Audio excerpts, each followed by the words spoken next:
Chloe Brown, welcome. Tell us a bit about yourself. So where were you brought up? Where are you from? Where are you now? Okay, so my name's Chloe.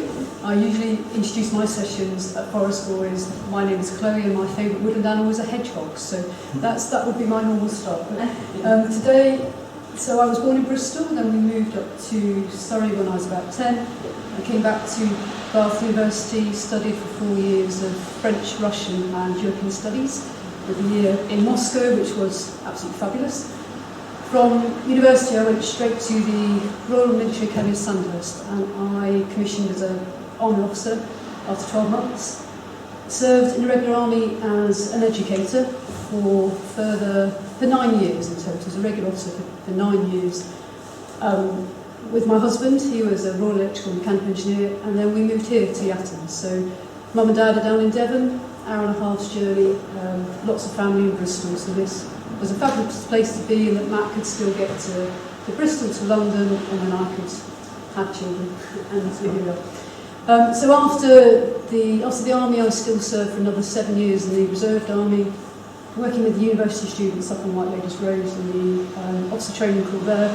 Fabulous place to be, but constantly reminding myself I wasn't 18 again, and it was such a lovely place to be, with bright, active, really aspiring and inspiring young people. And I worked for part of those years in different education and training roles, and then latterly in St Brendan's Sixton College in Brislington, where I was for 6 years working as a teacher of public services, so my background fitted in very well, teaching BTECs and coursework-based courses, both at level 3, so A-level courses, and also at level 2, GCSE courses. You don't look old enough to have done all that. You've got a friend there. Thank you very much. So it was whilst I was there at college, and I seemed to be given more and more of the, I want to say tricky students. It was their behaviour that was tricky, it wasn't them as people, but those that had to resit Maths and English, came to college, did my level 2 course in public services, and they were difficult to work with, and the best part of my time with them was when I took them out on expeditions. I took them hill walking here in Goblin Combe, because they'd never been here, and I would take them away for 2-night expeditions down in Dorset, where we would make shelters, sleep in those shelters, cook their own food. And I really remember a couple of lads, one in particular, he said, well, I've never seen a cow, I've never seen a sheep, so his time in Goblin Combe was just fabulous. And we learned all about the dormice and the different trees and different plants, and what an area of outstanding natural beauty was, and such stuff. So for me, I thought, well, this is the best bit, and the bit in the classroom is not the best bit. And it was while I was in Dorset with the trainers there, and they looked at me and I said, I'm leaving. And he said, well, become a forest school leader. And I said, I can't, I don't know anything. And he looked at me in a wonky way, and I said, of course you do.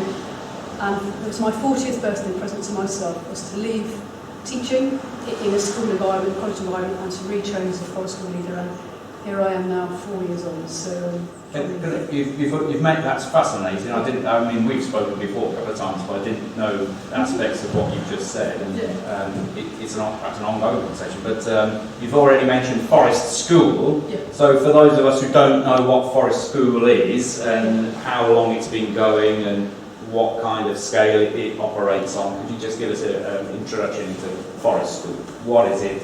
Who does it? How do you do it? Well, since lockdown, an increasingly large number of people have chosen to retrain as forest school leaders, and so our ethos really is to get people outside, not just children, and adults of all ages, to just be probably more at one with nature, to be more mindful, to use the nature, the resources around us to learn from, rather than in that indoor classroom environment. It's a movement that I think started in the 50s. I can't remember my dates so much, but it's a very Scandinavian thing, where they are much more outdoors, whereas here in the UK we are very indoors with our education. But it's a growing movement now. In some of the schools we go into, we are now part of their curriculum, so once a week some of the classes will come outdoors with us, and we just learn very basic skills, cooking on the fire, or den building, or just nature hunts to see what's arriving right now this spring. Does that answer the question? Yeah, it does, I think. And is it something here in this part of North Somerset, is it something that's increasing, developing, being funded? More and more people are taking it up, more children are being given the opportunity to go out into the outdoors and experience nature, the woodlands. That would be the ideal. Yeah. There are a few of us here in North Somerset, so I know Alice Tucker, who works in Golden Coo. We as Yeovil Forest School work in some of the schools in Brighton, Backwell and Yatton. A lot of it is, where does the money come from? Yeah. So schools with increasingly tight budgets would struggle perhaps to get in the leaders to come in and run those sessions. And a very busy curriculum. So if you bring in me, what do you take out of your week? Yeah. So it's finding space for it. You find your army training comes in useful when you're dealing with the behaviours of young people who are not used to running around in the woods? No, I think I had to make a big switch when I went into the sixth form college. Your expectations have to be very different. So from being an army officer to things happen, to then having to work with people where there may be no one not doing it. So that was a complete retraining for you. In mindset. Approach. There's a lot of concern at the moment for children's mental health, and I know there are grandparents here and parents who have experienced the challenges of relating and understanding where those challenges are amongst their own children and grandchildren and others.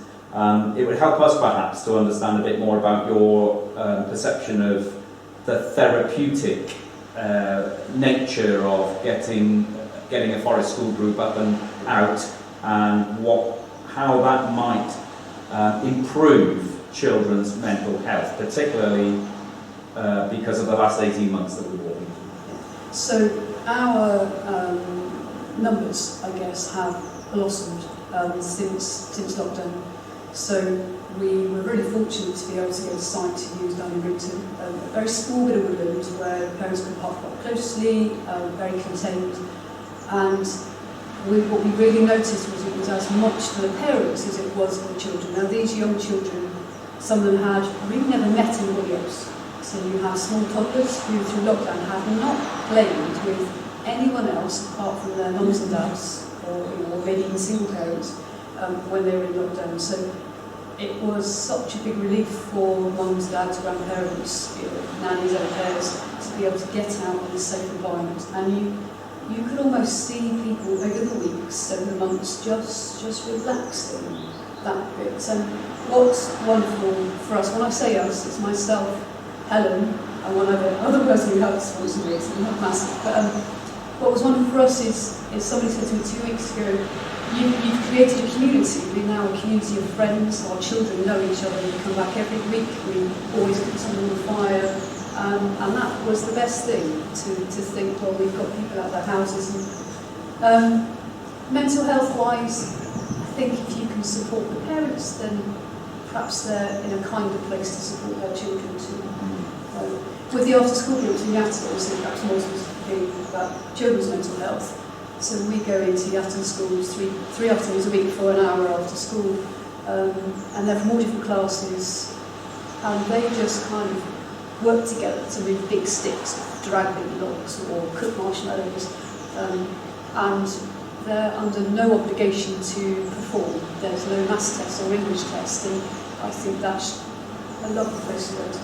So there's something there about community, safe space, but also being outdoors rather than being in a classroom. When I worked on a care farm with young people that had been excluded from school or just weren't going for whatever reason, we used to call it green therapy. Yes. Because simply being out and getting dirty, and you've got permission to get dirty and to handle things and to use the outdoor space to blow off steam and learn something. You could see a change in behaviour quite quickly. There was a calming down. Do you see that even in young children and sort of going up through the age range? Yeah, that there's this almost immediate effect of being outdoors and being allowed to play. Yeah, Yes. communicate, get mucky. Yeah, most definitely. And I'm just coming to the end now of a course that's called Therapeutic Skills for Outdoor Leaders, online with lots of online discussions with people that I never would have met. It's all about how can we help those children, particularly with special educational needs, to be able to feel at ease outdoors, to communicate but with no pressure, to perhaps be in an environment that has no strip lighting and not so much condensed noise, and to look at all of these factors that might trigger different things in their minds. So when you first asked me to do this, I sat down and thought, what can I ever talk about? And I thought about all the different children that come, and I thought we have children who are adopted, they're in foster care, or they're looked after child. Just this week I've taken on 2 more children who are with special educational needs and one-to-one.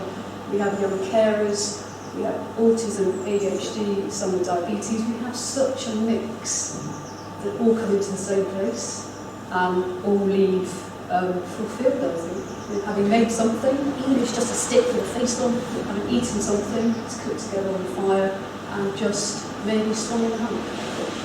I can see Nick already wanting to join up. A stick with a face on and a marshmallow, and he's a happy man. Sometimes chocolate biscuits too. It'd be interesting, perhaps afterwards, when you get a chance to speak to Chloe, to share with her your own experiences of Forest Church through children, grandchildren, neighbours' children, or yourself. I can certainly remember some of the happiest times in my own childhood were just simply running around the woods and climbing trees, which a lot of children don't do now. So this is an important area. So hard work, challenging work, one that you feel passionate about. So what inspires you and what keeps you going? I think it's that diversity of the people that I meet. Yeah. It's the every week on a Sunday afternoon thinking, what are we going to do this week? And then having the opportunity to be completely creative. So whilst at college I was restricted to one course, one curriculum, things we had to tick off. Next week we'll do something about Valentine's, it will be about the love of trees, we'll put together a card. It's just that way, it's linked to the seasons, and every week is different. And I can plan something, but the children will do something completely different, and that's fine too. So you're learning as well as that? All the time, and particularly now trying to work towards one-to-one sessions with children with special educational needs. For me it's a huge learning curve, but a very enjoyable one too. So it's a good place. Thank you for all of that about Forest. It's fascinating and really brilliant work. I've seen it in action myself. You have something else that you do as well. Yes. I don't know how you manage it, but it must be 2 of you. But you're also our local scout leader. Yeah. Do you want to tell us about your scout group and where it meets? How many's meeting? How was lockdown for you? What are you up to? Okay, so I've got the most important thing, which I do have 2 teenage boys and a husband. So that. Oh yeah, so Matt's out playing rugby today, isn't he? Oh, he's coaching rugby. Yeah. Oliver's at home working. He's an A-level student now, and he's very diligent. So he's up and working already, and the other 2 are off in Nelson playing rugby. But it was through them that we moved here, thought let's get stuck into Scouts, let's offer and be as helpful as we can. Matt's now taken a step back, but I run the Cleve, Clavering and Yatton Scout group. Monday evenings, 7 to 8:30 p.m, we meet in the Scout hut just down on Clavering Road. And currently with 15 young people, it's dropped from during lockdown. Some didn't want to come back. We tried to keep it going online, so we were Zooming pretty much every Monday, and one of the best things of that was they could make as much mess as they wanted and we didn't have to clean it. Pancake making, and cakes in the mugs, you could just see the chaos in their houses. But I think that routine was quite nice. For some though, because all of school was online, come 7 p.m. on a Monday, they were just not interested in looking back at the screen again. So we've come back with 15. We're inviting new people now that we feel safer, and as much as we can, we are outside.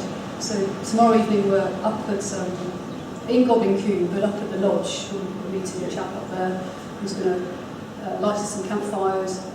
Last week we were in Glenwood in Portishead, Clapton and Dano. We're just out because it's better that way, I think. and there's less noise that way. So there's a definite relationship between Forest School material, philosophy, Yes. work and scouting at the moment. And that age range is what, the scout range? Scouts are 10.5 to 14. Yeah. And then Helen, who does the Forest School, she runs clubs, so she's 8 to 10.5. Yeah. So between us, we see a lot. And do you see that group growing, or, yeah? Yes, so we're just, some people have been on the waiting list for maybe 3 years, because of lockdown, it's been a long time. So I've invited more just yesterday, they've come back into what is, we've moved on now, but hopefully we'll grow a bit more. But each group will be no more than 24, because that's enough. That's really good to hear. And I wanted to ask you, we had Helen Mortimer here last year talking about guiding. And I think, if I remember rightly, I asked her what had replaced the faith badge, because when I was working in the church in Wales, in a large town there, we had quite a big guides and scout group, and brownies and cubs, and they would come into the church. Maybe 40 of them would come in, and we'd do the faith badge in church, and I'd show them around, and it was a specific badge. Yeah. But that's gone, isn't it? The faith badge is gone, and it's been replaced by something. So what's it been replaced with, and how do you get one? Okay, so in my bag over there is the book of scout badges, so we can look through that. But it's called the World Badge. The World Badge? Yeah, the World Badge. Okay. There may be others that are linked to, but it's still there. It's just part of a bigger badge, I suppose. Investigating your own faith, but then other faiths too. So yes. Looking beyond your own little world, I suppose. So kind of a focus on the spiritual development and growth of young people. Yeah. In a kind of an umbrella way. Yes. As part of a part of the World Badge. Yeah, it's trying to be as inclusive as possible. Thank you for that.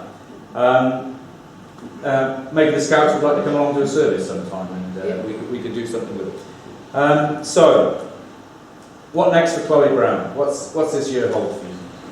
So, I knew I had to think about this because I knew you were going to ask me. But I think for me that... It's not like this has been rehearsed at all, is it? But it's those questions that I've never really sat down and thought about, I suppose. But I think what's really grabbed my interest right now is the course I've done in helping those with these additional needs. And within that, it was talking about the cycle of poverty. So let's say mum and dad don't have good communication skills, limited vocabulary, limited exposure to the forest school environment, etc. The child is unlikely to get that exposure either. So the clubs that I run are all paid for, they're paid termly, and I think, well, what about those who can't afford to come? Or what about those children whose mum and dad have no awareness or no motivation to bring their children outside? How do I reach those other people? Maybe it is that the forest school needs to be a community interest company, or maybe we can become a charity and then get funding to be able to support, to get those other groups involved. Because I know very much that a lot of my children's parents are fascinating. They're GPs or paediatricians or nurses and teachers, which is wonderful. But what about those who haven't yet made it? So that could be a development and something that you're looking into for this year to broaden the appeal. Yes, Thank you for all of that. A few quick fire questions. You happy with that? We can try. Yeah. Okay. Hedgehog or dormouse? Hazel dormouse, because they live in Birmingham. A hazel dormouse. Very small. And we've got a population here? Yeah, but they'll be sleeping right now because they hibernate. So. Oh, we're lucky then. Night owl or early bird? Me, definitely not an early bird. Yeah. Night owl. Savoury or sweet? Sweet. Very good. Beach or countryside? Countryside. Art gallery or theme park? Oh, art gallery. Quiet night in with a film or raucous night out on the sound? Oh, quite not into the film. Yeah. Sorry. Chloe Brown, thank you ever so much. More power to you, Albert, for the work you're doing. Let's give it a round of applause. Thank you.